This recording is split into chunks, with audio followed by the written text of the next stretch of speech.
Class 10 maths and CERT exercise 5.1 question number 1 का second part इस video में discuss करेंगे।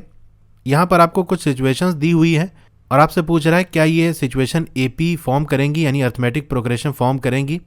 रीज़न भी साथ में आपको बताना है।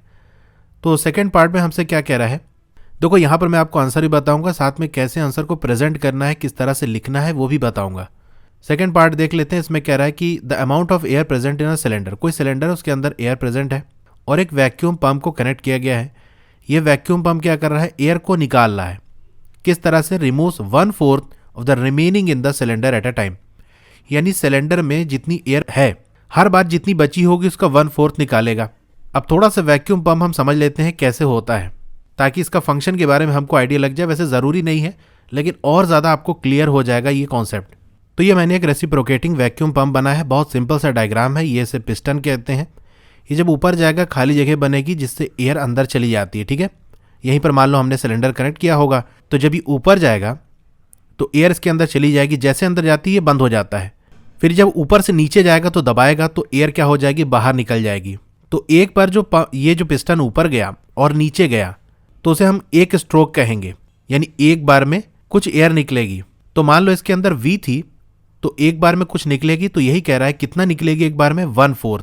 तो पहले अगर V थी तो V/4 इसमें से निकल जाएगी, कुछ बचेगा, मान लो X बचा। अगली बार जब होगा तो X में से ये X/4 निकल जाएगी। इस तरह से हर बार जितनी बची होगी इसके अंदर उसका 1/4 निकलेगी। ये एक छोटा सा मैकेनिज्म हो गया। इसके बिना भी आप समझ सकते थे, लेकिन इससे आपको ज़्यादा क्लियरिटी मिल गई होगी। अब आप आंसर लिखोगे कैसे, let the initial volume of air in a cylinder be V, यानी स्टार्टिंग में सिलेंडर में कितना एयर भरी हुई है, क्या वॉल्यूम है, वो V है। आप लीटर मिलीलीटर कुछ भी कर सकते हो, खाली V भी लिख सकते हो। अगला स्टेटमेंट लिखोगे, in each stroke the vacuum pump removes 1/4 of the air remaining in the cylinder at a time. तो मैंने बता दिया एक स्ट्रोक क्या है, यानी एक बार में जितनी एयर निकलेगी वो एक स्ट्रोक कहलाएगा। आगे यहाँ ब्रैकेट में आप लिख भी सकते हो कि ये चीज़ हमको क्या है, गिवन है। एक लाइन छोड़ के आपको स्टेटमेंट लिखना है, volume of air in the cylinder after first stroke. पहले स्ट्रोक के बाद क्या हो जाएगा वॉल्यूम, V माइनस V/4। इधर रीजन भी आप लिख सकते हो, because remaining minus remaining by 4, जितना बचा हुआ उसमें से जितना बचा हुआ उसका 1/4 निकल जाएगा। ये चीज़ हमको क्या है, गिवन है। इसे ना भी लिख सकते हो, लिख दोगे तो ज़्यादा बेस्ट है। इसे सॉल्व करोगे तो आपका 3V/4 हो जाएगा, ठीक है। पहला ये हो गया। अब आपको पूरा स्टेटमेंट नहीं लिखना, अब जस्ट आप लिख दोगे आफ्टर सेकेंड स्ट्रोक।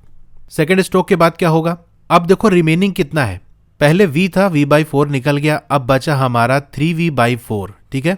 तो हर बार रिमेनिंग बदलता जाएगा। फॉर्मूला हमारा यही है, इसीलिए मैंने साइड में लिख दिया कि अगर आप लिख दोगे तो आपको ही हेल्प करेगा आगे, क्योंकि रिमेनिंग की वैल्यू बदलती जाएगी और वही आपको पुट करते जाना है। जस्ट पहले वाले में जो वैल्यू रही होगी वही रिमेनिंग हो जाएगी। जैसे 3V/4 हमने निकाला था तो ये अब रिमेनिंग हो गई। अब लिखोगे 3V/4 माइनस, यहाँ भी वही रिमेनिंग वाला आएगा, 3V/4/4। इसे सॉल्व करोगे, ये जो 4 है नीचे जाके मल्टीप्लाई हो जाएगा, क्योंकि ये भी डिनोमिनेटर में ही है। 4 4 16। चाहो तो ये वाला स्टेप एलिमिनेट कर देना, ये जस्ट आपको समझाने के लिए लिखा था। ये वाला लिख देना। इसे सॉल्व करोगे तो आपका 9V/16 हो जाएगा। आफ्टर थर्ड स्ट्रोक अब क्या हो गया, रिमेनिंग ये वाला हो गया 9V/16। तो 9V/16 में से क्या माइनस होगा, देखो 9V/16/4, वही फॉर्मूला लगाएंगे। तो यहाँ मैं डायरेक्ट लिख दूंगा 9V/ एक तो 16 होगा और 4 से मल्टीप्लाई हो जाएगा तो 64 हो जाएगा। इसे सॉल्व कर लो, अपॉन में तो 64 आएगा और ऊपर 27V। अब आगे लिख देना, therefore volume of air in a cylinder at different times, यानी जैसे जैसे टाइम बीतता जाएगा तो हमें क्या देखने को मिलेगा, वॉल्यूम पहले V था, उसके बाद हमने क्या निकाला था 3V/4, तो ऐसे लिख देना 3V/4, कॉमा अब क्या आ गया 9V/16, तो 9V/16 हो गया। फिर क्या है 27V/64, 27V/64। आगे कॉमा लगा के ऐसे डॉट डॉट लगा देना कि आगे इसी तरह से ये सीरीज चलती जाएगी। आगे स्टेटमेंट लिखना, डिफरेंस बिटवीन 2 कॉन्जिक्यूटिव वॉल्यूम्स, यानी दो वॉल्यूम्स के बीच का डिफरेंस क्या होगा, लेट कर लेना बिटवीन, ऐसे शॉर्ट में लिख सकते हैं बिटवीन V एंड 3V/4 ऐसे ब्रैकेट में, एंड 9V/16 एंड 3V/4। तो एक बार इनका इनका पेयर ले लेना, एक के बाद एक आने वाली वॉल्यूम का, और एक बार इनका इनका ले लेना। तो वॉल्यूम का डिफरेंस निकाल लो 3v/4 माइनस v। बाद वाले को पहले वाले से माइनस करना है, ठीक है। तो इसमें 9v/16 ये बाद में आ रहा है, पहले क्या आ रहा है 3v/4। इसे सॉल्व करोगे, देखो 4 एलसीएम आ गया, यहाँ पर 3v हो जाएगा माइनस 4v हो जाएगा, तो यहाँ माइनस v/4 हो गया। और यहाँ पर हमारा 16 हो जाएगा, यहाँ से 9v हो गया माइनस 4 4 16 4 3 12, तो 12v हो गया।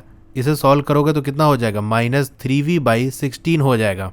तो देख रहे हो दोनों जो डिफरेंस है वो अलग अलग आ रहा है, एक में माइनस v/4 आ रहा है और इसमें माइनस 3v/16 आ रहा है। तो हम कह सकते हैं so the difference between two consecutive volumes are not same, same नहीं है। That is no common difference, कोई भी कॉमन डिफरेंस नहीं है। Hence the above series of volumes are not an AP. Arithmetic progression भी लिख सकते हो, शॉर्ट में एबी भी लिख सकते हो।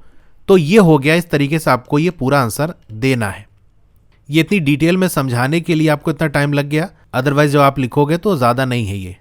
ऐसे यहाँ से लाइन भी खींच सकते हो बीच में। और भी क्वेश्चन के सॉल्यूशंस की वीडियो देखनी है तो नीचे डिस्क्रिप्शन में आपको चैप्टर वाइज प्लेलिस्ट का लिंक मिल जाएगा, वहाँ से क्लिक करके देख सकते हो। Okay, thank you.